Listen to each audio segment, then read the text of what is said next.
एक बहुत बड़े प्रभावशाली गोचर को लेकर के भगवान सूर्य नारायण का आगमन हो रहा है ठीक आपके अष्टम भाव पर। तारीख होगी 14 मई 2024 से लेकर के 14 जून 2024 तक के। भगवान सूर्य वो ग्रह बनते हैं जो तुला राशि के इनके लाभेश बनते हैं, आपके इनकम, आपके रिसोर्सेज, इन सबके स्वामी बन करके भगवान सूर्य नारायण जब अष्टम भाव पर उपस्थित होंगे तो आइए जानते हैं कि इनका प्रभाव क्या मिलने वाला है। ध्यान रखिएगा, ये एक ऐसी राशि पर जा रहे हैं जो 2 नंबर की राशि है जिसके स्वामी बनते हैं शुक्र।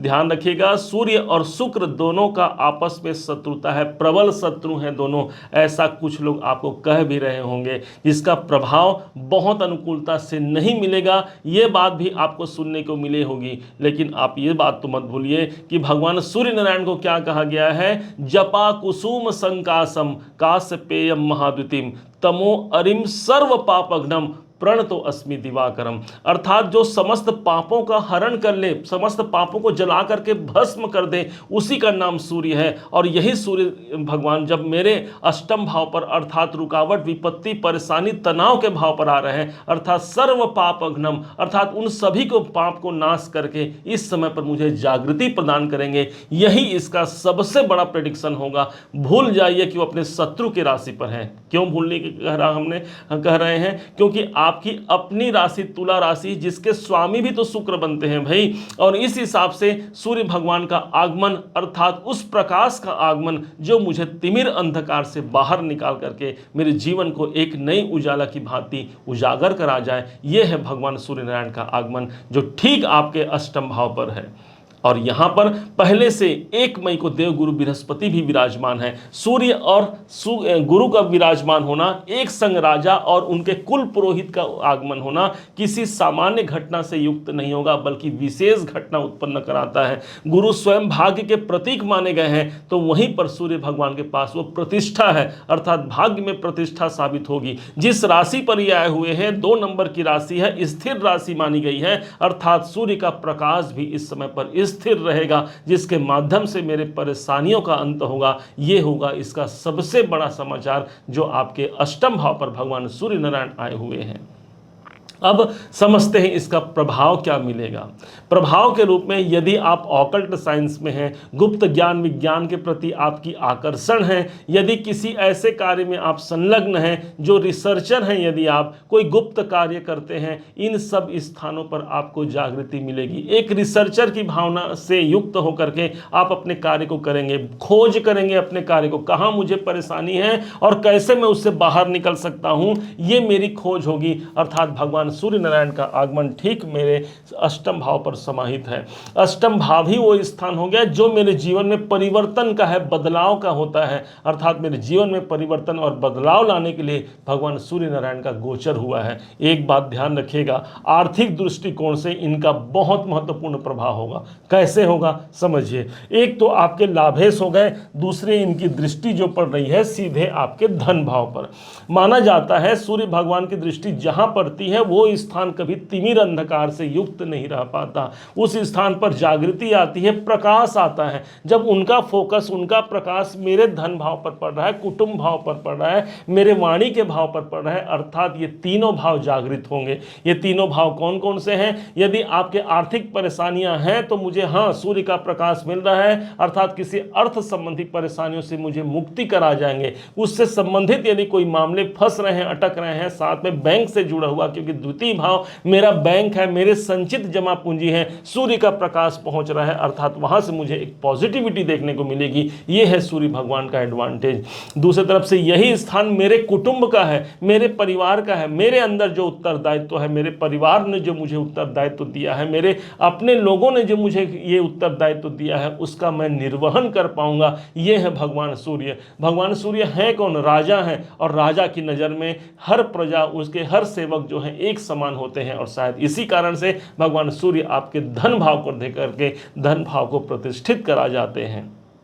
चूंकि यही स्थान जो होता है, द्वितीय स्थान, मेरी स्वयं की वाणी का होता है। वाणी को देखिएगा, इस समय आप एक नई जागृति से युक्त होगा। यदि आपका काम धाम भी बोलचाल से संबंधित है, किसी वाणी से बातचीत के दौरान आपका काम बनता है, यहाँ पर आपके कार्य सजने वाले हैं, संवरने वाले हैं, ऐसा मान करके आप किसी से बातचीत कीजिएगा।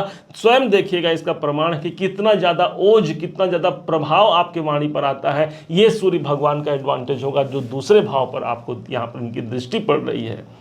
अब इसी दरमियान भगवान सूर्य नारायण 3 नक्षत्रों पर अपना गोचर भी करेंगे। ध्यान दीजिएगा, 1 महीने को हमने आपको सुनाया, अब 1 महीने के अंदर में जो 3 नक्षत्रों का इनका प्रभाव होगा उसे बड़े सावधानी से श्रवण कीजिएगा।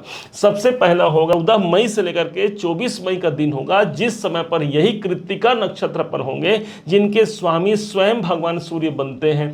अब इस हिसाब से जो अभी प्रेडिक्शन दिया उसमें और अधिक मजबूती आएगी, क्योंकि जब कोई ग्रह अपने ही नक्षत्र पर होता है तो ज़्यादा मजबूती से रिजल्ट देता है। आपके इनकम के स्वामी हैं, इसलिए इनकम की बढ़ोतरी यहाँ पर निश्चय है, इस बात को मानिए। कोई कामना की पूर्ति यहाँ पर निश्चय है, इस बात को मानिएगा। सूर्य अपने ही नक्षत्र पर यहाँ पर अधिष्ठित होंगे, प्रतिष्ठित होंगे।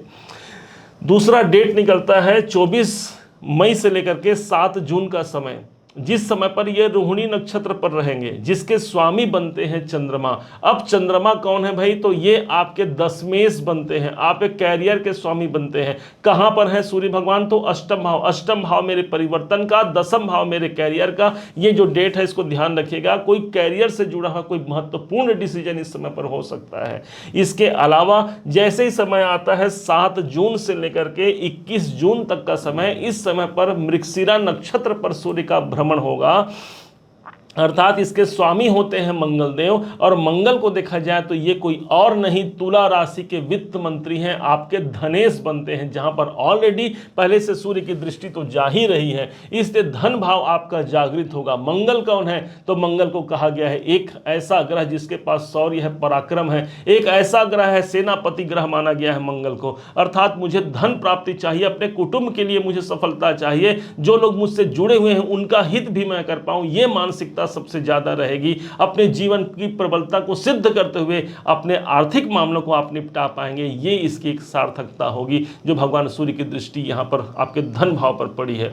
हमारे गुरु ने हमको सिखाया ही नहीं है कि कोई भी ग्रह हमारे लिए खराब रिजल्ट देगा। डिपेंड करता है कि कैसे आपको उसके ग्रह के माध्यम से आपको शुभ फल लेना है। यकीन मानिए, कोई शत्रु नहीं, कोई मित्र नहीं। हालांकि हमारे वैदिक ज्योतिष के अनुसार ये अपने शत्रु की राशि पर है, परंतु ये बात तो समझिए कि शत्रुता कब तक रहेगी। क्या किसी के जीवन को खराब करने के लिए कोई ग्रह हमें इतना प्रताड़ित कर सकता है? यदि हमने उस ग्रह की एनर्जी को लिया, यदि उस ग्रह के स्थान जहां पर वो स्थित है उस घर से संबंधित हमने काम किया, तो क्यों हमें परेशानी होगी? ध्यान दीजिएगा, इस समय पर आपको एक ऐसे समय की आवश्यकता है जिसको बेहतर बनाना है। यदि एक गुप्त कार्य कर सकते हैं, आराधना कर सकते हैं, ध्यान कर सकते हैं, कोई मेडिटेशन कीजिए, इस समय पर भगवान सूर्य की आराधना कीजिए, उनके मंत्रों का जाप कीजिए, निश्चय मानिए इनकी छटा बिखेर रही है आपके धन भाव पर, आपके लाभेश है, कोई बड़ा धन लाभ का अवसर भी यहाँ पर करा जाएंगे। अब ये सूर्य भगवान तो 1 महीने के बाद चले भी जाएंगे। अब इसके बाद क्या होगा भाई? तो ध्यान रखिएगा, एक बीज यदि आपने आज रोपित कर दिया तो आगे बढ़ करके वो विशालकाय रूप वृक्ष के रूप में आपको देखने को मिलेगा, और उसी के रूप में देवगुरु बृहस्पति पूरे 1 साल तक आपके अष्टम भाव पर रहेंगे। अर्थात एक विशेष परिवर्तन, एक विशेष बदलाव अगले 1 साल तक इसी सूर्य भगवान के माध्यम से देवगुरु के द्वारा आपको प्रदत्त होगा। वैसे भी 2 जून को देवगुरु बृहस्पति उदित भी हो जाएंगे। उदित अवस्था में अष्टम भाव पर होना, अष्टम भाव होता है वो परिवर्तन से जुड़ा हुआ होता है, और इस कारण से इसका गोचर कहीं से भी निराशाजनक या कोई अपमानजनक स्थिति नहीं होगी, बल्कि एक विशेष जागृति से युक्त हमारा ये समय होगा। उम्मीद है आप सबने इसे समझा है, आप सबने इसे जाना है। यदि आपने इसे समझा है, जाना है, मेरे समझाने का प्रयास यदि आपको सार्थक लगा हो, मेरे समझाने का तरीका यदि आपको सार्थक लगा हो, तो हर बार की भांति इस बार भी अपना प्यार भरा लाइक और कमेंट करना कभी मत भूलिएगा। बहुत मोटिवेशन मिलता है हमें कि हमने अच्छा काम किया है और तुला राशि ने उसे सराहा है। और हाँ, यदि अभी तक आपने चैनल को सब्सक्राइब नहीं किया है, सब्सक्राइब जरूर कीजिएगा। पुनः एक बार फिर आप सभी का दिवस बहुत मंगलमय हो, इन्हीं शुभकामनाओं के साथ। जय श्री राम।